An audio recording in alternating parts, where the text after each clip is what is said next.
the future for decades to come. That's what I'd like to talk with you about tonight. You know, early this morning I returned from Israel. They tell me I'm the first American president to travel there during the war. I met with the Prime Minister and members of his cabinet. And most movingly, I met with Israelis who had personally lived through horrific horror of the attack by Hamas on the 7th of October.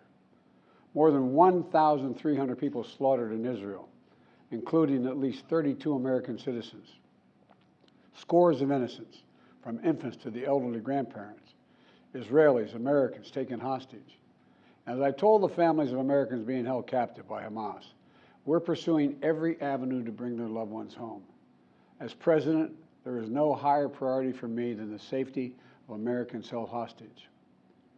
The terrorist group Hamas unleashed pure, unadulterated evil in the world. But sadly, the Jewish people know perhaps better than anyone that there is no limit to the depravity of people when they want to inflict pain on others. In Israel, I saw people who are strong, determined, resilient, and also angry, in shock and in deep, deep pain.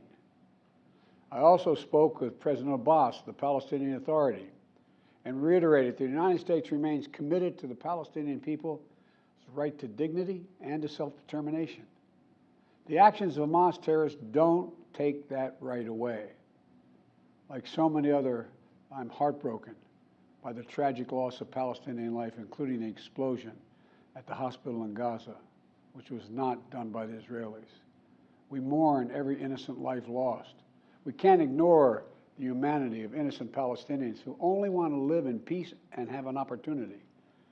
You know, the assault on Israel echoes nearly 20 months of war, tragedy, and brutality inflicted on the people of Ukraine, people that were very badly hurt since Putin launched his all-out invasion.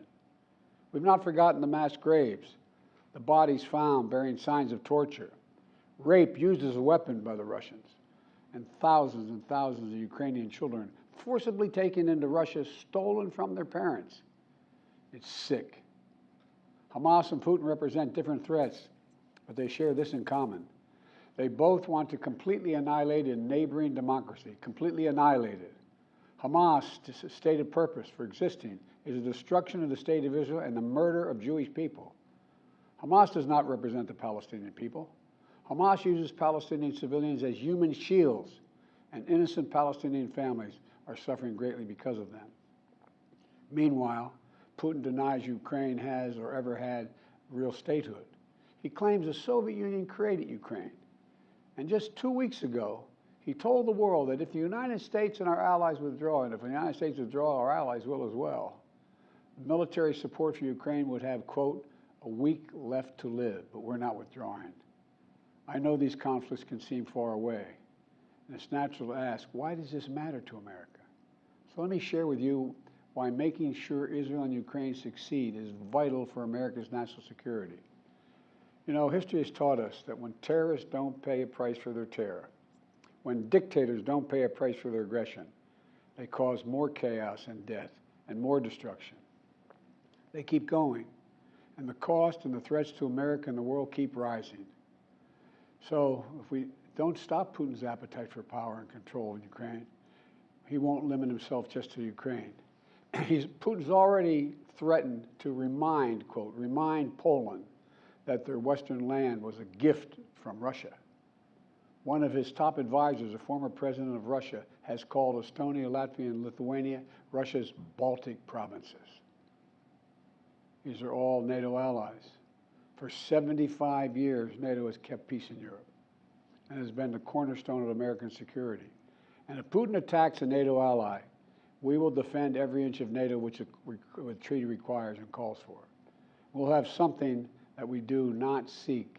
Make it clear, we do not seek. We do not seek to have American troops fighting in Russia or fighting against Russia. Beyond Europe, we know that our allies, and maybe most importantly our adversaries and competitors, are watching. They're watching our response in Ukraine as well. And if we walk away and let Putin erase Ukraine's independence, would-be aggressors around the world would be emboldened to try the same. The risk of conflict and chaos could spread in other parts of the world, in the Indo-Pacific, in the Middle East, especially in the Middle East. Iran is supporting Russia in Ukraine, and it's supporting Hamas and other terrorist groups in the region, and will continue to hold them accountable, I might add. The United States and our partners across the region are working to build a better future for the Middle East. One where the Middle East is more stable, better connected to its neighbors, and through innovative projects like the India-Middle East-Europe Rail Corridor that I announced, of the world's biggest economies,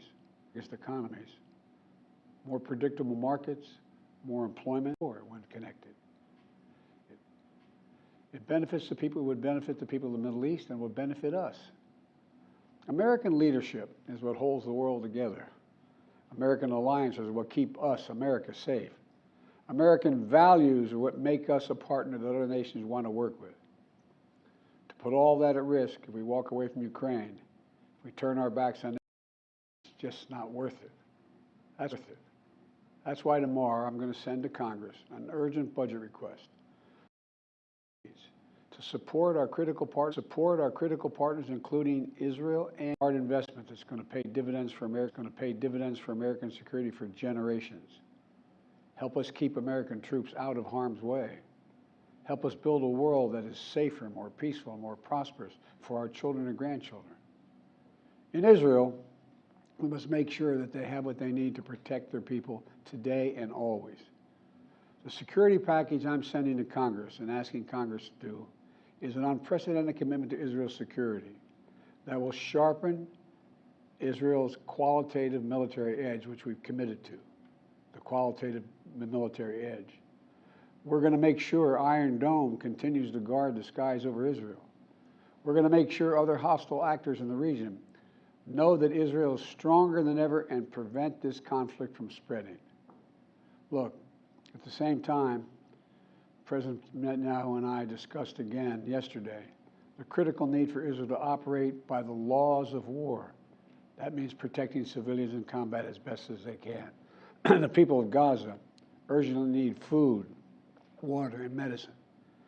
Yesterday, in discussions with the leaders of Israel and Egypt, I secured an agreement for the first shipment of humanitarian assistance from the United Nations to Palestinian civilians in Gaza. If Hamas does not divert or steal these shipments, we're going to provide an opening for sustained delivery of life-saving humanitarian assistance for the Palestinians. As I said in Israel, as hard as it is, we cannot give up on peace. We cannot give up on a two-state solution. Israel and Palestinians equally deserve to live in safety, dignity, and peace.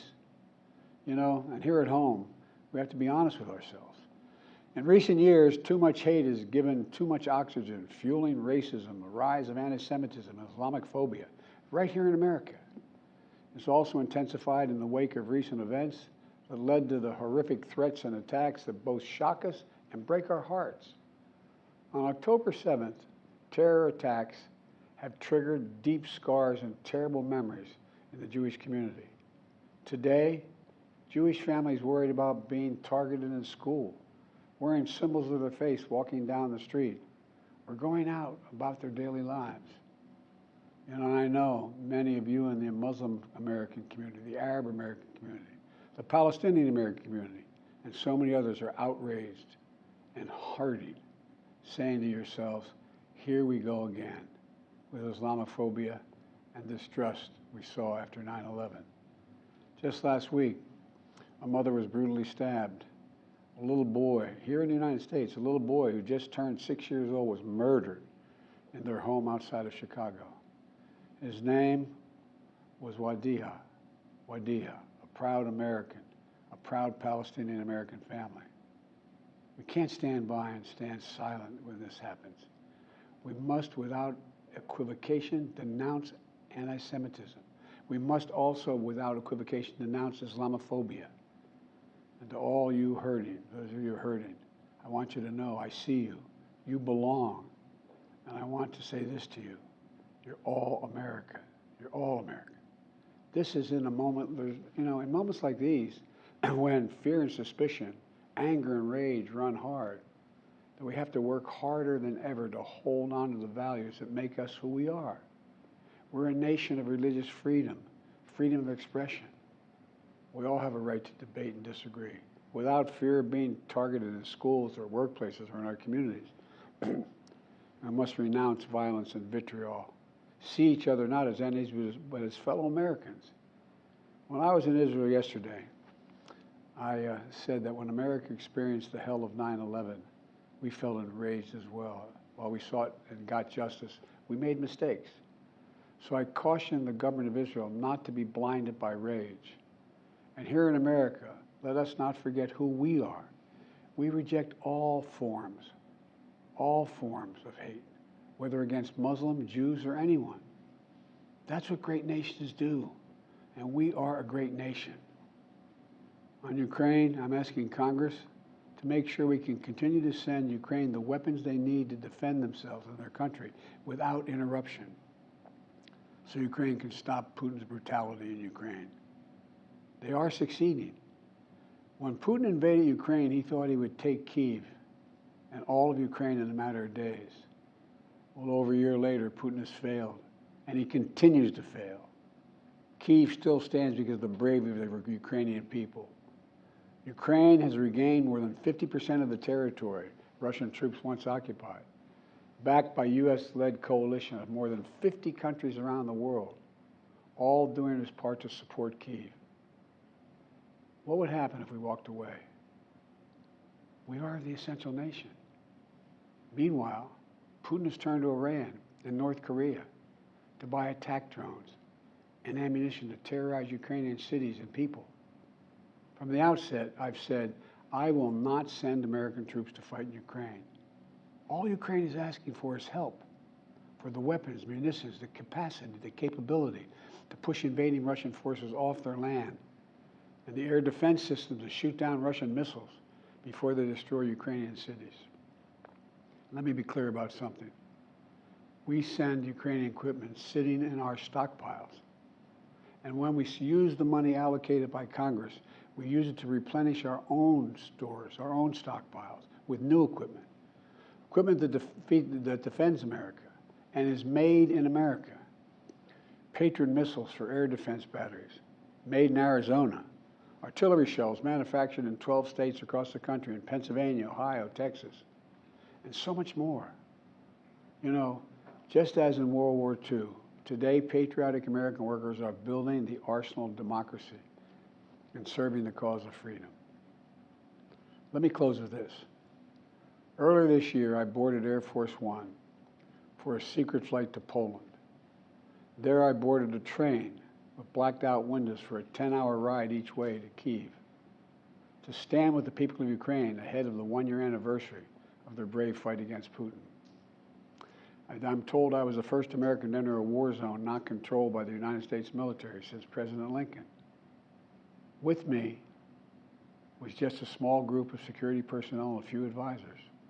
But when I exited that train and met President Zelensky, I didn't feel alone. I was bringing with me the idea of America, the promise of America, to the people who are today fighting for the same things we fought for 250 years ago: freedom, independence, self-determination. And as I walked through Kyiv with President Zelensky, with air raid sirens sounding in the distance, I felt something I've always believed, more strongly than ever before. America is a beacon to the world. Still. Whereas my friend Madeleine Albright said, the indispensable nation. Tonight there are innocent people all over the world who hope because of us, who believe in a better life because of us, who are desperate not to be forgotten by us, and who are waiting for us. But time is of the essence. I know we have our divisions at home. We have to get past them. We can't let petty, partisan, angry politics get in the way of our responsibilities as a great nation. We cannot and will not let terrorists like Hamas and tyrants like Putin win. I refuse to let that happen. In moments like these, we have to remember who we are. We are the United States of America. The United States of America. And there is nothing beyond our capacity if we do it together. My fellow Americans, thank you for your time. May God bless you all, and may God protect our troops.